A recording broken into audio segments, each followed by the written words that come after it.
குருவான ராமானுஜரின் ஆணைப்படி அனந்தாழ்வான் தனது மனைவியுடன் திருவேங்கடத்தை வந்தடைந்து திருவேங்கடமுடையானை சேவித்தனர். பெருமாளுக்கு பூமாலை சேவையை செய்ய தொடங்கினார். கோடை காலத்தில் நீரின்றி பூக்கள் கிடைப்பது அரிதாகுமே என்று நினைத்த அனந்தாழ்வான் தானே ஏரி அமைக்கும் சேவையை செய்ய தொடங்கினார். அவர் தானே மண்ணை வெட்டி மனைவியிடம் கொடுத்தார். கர்ப்பிணியான மனைவியும் கூடையில் மண் சுமந்து கொண்டே சேவையில் ஈடுபட்டாள்.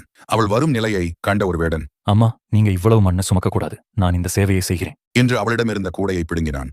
அவள் மறுத்தும் அவன் கேட்டுக்கொள்ளவில்லை. இவ்வளவு விரைவாக மண்ணை எப்படி போட்டுவிட்டு வருகிறாய் என்று ஆனந்தாழ்வான் கேட்டபோது ஒரு வேடன் தன்னிடமிருந்து கூடையை பிடுங்கி செல்வதை அவரிடம் கூறினான். உடனே அனந்தாழ்வான் அந்த வேடுவனிடம் சென்று இங்கிருந்து வெளியேறுமாறு கூறினார். ஆனால் அவன், இந்த அம்மாள் படம் கஷ்டத்தை என்னாலே பார்க்க முடியாது என்று கூறி மறுபடியும் ஒளிந்திருந்து மண் கூடையை அவளிடமிருந்து பிடுங்கினான். பயலே, இந்த அம்மாள் இடத்துல அப்படி என்னடா உனக்கு ஒரு பரிவு, போடா என்று கோபமடைந்து வேடனை துரத்தினார். அவன் ஓட இவர் துரத்த மண்வெட்டியை எடுத்து அவன் மீது கடாசினார். அது வேகமாக வந்து அவனுடைய தாவாங்கட்டையை அடித்துவிட்டது.